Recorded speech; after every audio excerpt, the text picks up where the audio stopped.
আসসালামু আলাইকুম। Real village cooking চ্যানেলে সবাইকে ওয়েলকাম জানাচ্ছি। আজকে একটা নতুন পর্ব নিয়ে আপনাদের কাছে হাজির হলাম। স্কিপ না করে পুরো ভিডিওটা দেখতে থাকুন, খুবই ভালো লাগবে। আপনারা তো অনেক রকমভাবে মিহিদানা খেয়েছেন।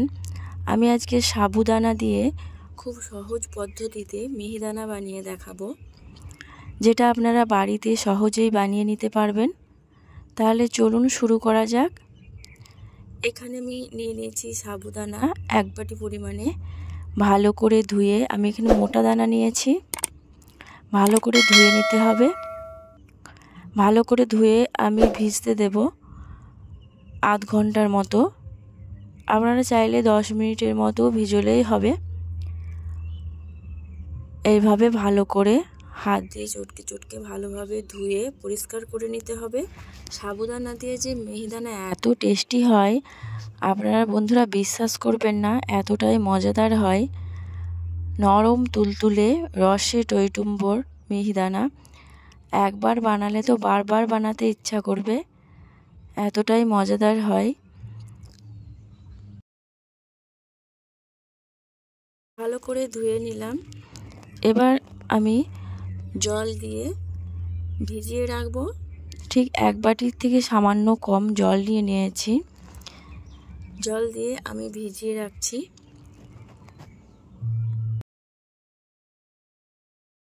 এইভাবে পরিষ্কার করে নিতে হবে। এই দেখুন কতটা ফুলে উঠেছে সাবুদানাগুলো, খুবই নরম হয়ে গেছে।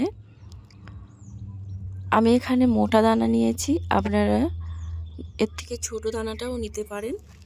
এই দেখুন কতটা ফুলে গেছে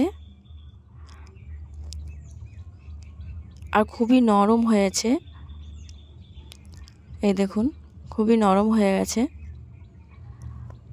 এবার আমি এগুলো মিহিদানা বানানোর জন্য এখানে একটা কড়াই নিয়ে নিলাম, আর নিয়ে নিচ্ছি 1 টেবিল চামচ ঘি। ঘিয়ের মধ্যে আমি দিয়ে দিচ্ছি সাবুদানাগুলো দিয়ে ঘিয়ের মধ্যে নাড়াচাড়া করে নেব।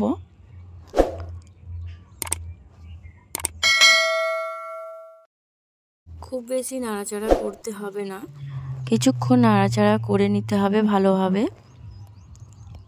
এই পর্যায়ে এখানে আপনারা এলাচের গুঁড়ো বা এলাচি দুটো ফাটিয়ে দিয়ে দিতে পারেন।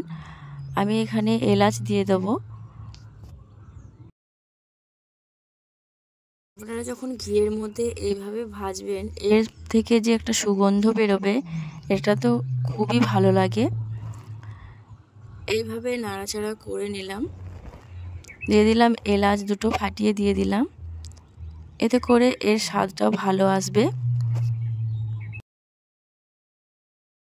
দেখুন এইভাবে ভালো করে নাড়াচাড়া করে নিতে হবে।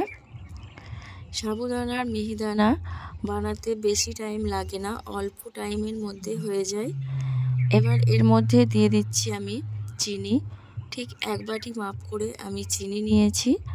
1 বাটি সাবুদানার জন্য 1 বাটি পরিমাণে চিনি নিয়েছি। চিনি দিয়ে খুব ভালোভাবে মিশিয়ে নেব। চিনিটা খুব ভালোভাবে যেন গলে যায়। এখানে আমি গ্যাসের ফ্লেমটা মিডিয়ামে রেখেছি। মিডিয়ামে রেখে অনবরত নাড়াচাড়া করে নিতে হবে। চিনিগুলো দেখবেন সহজেই গলে যাবে।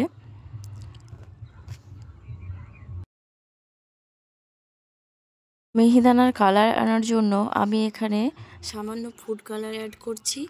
এতে করে মিহিদানার সঙ্গে কালারটা দিলে দেখতে সুন্দর লাগবে।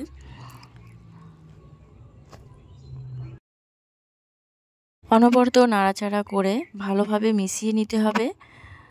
যেহেতু সাবুদানাগুলো খুবই নরম হয়ে গেছে, আর এর মধ্যে ফুড কালারটা ভালোভাবে অ্যাবজর্ব হয়ে যাবে। চিনির মধ্যে আমি কোনো রকম জল ব্যবহার করি না, চিনিতে এত জল বেরিয়েছে। দেখবেন যখন ভালোভাবে ড্রাই হয়ে আসবে, ঠিক সেই পর্যায়ে আমি গ্যাসের ফ্লেমটাকে অফ করে দেব। এই দেখুন কালারটা খুব সুন্দর এসেছে। এটা যখন রেস্টের মধ্যে থাকবে, সাবুদানার মধ্যে কালার এবং চিনির রস খুব ভালোভাবে পৌঁছে যাবে। এর মধ্যে আপনাদের পছন্দ অনুযায়ী কিছু ড্রাই ফ্রুট দিতে পারেন। আমি এখানে চারমগজ দিয়ে দিলাম। চারমগজ দিলে যখন আপনারা মিহিদানাটা খাবেন এর খেতে খুবই ভালো লাগবে। এটা হয়ে গেছে, আমি রেস্টে রেখে দেব ঠান্ডা হওয়ার জন্য। এই দেখুন, এবার একটা প্লেটের মধ্যে আমি নিয়ে নিচ্ছি। ঠান্ডা হওয়ার পর দেখুন খুব ভালোভাবে মিহিদানার ভেতরে রস পৌঁছে গেছে এবং কালারও খুব সুন্দরভাবে এসেছে, দেখেই বুঝতে পারছেন। আমি কম করে বানিয়েছি, আপনারা পরিমাণে বেশি বানিয়ে নিতে পারেন।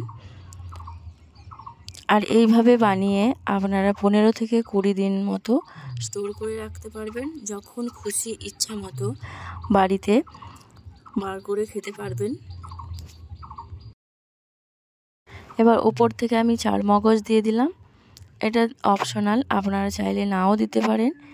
দিলে এটা মিহিদানার সঙ্গে দেখতে সুন্দর লাগবে আর খেতেও খুবই ভালো লাগবে। এই দেখুন, তাহলে দেখলেন তো কত সহজেই সাবুদানা দিয়ে মিহিদানা বানানো যায়।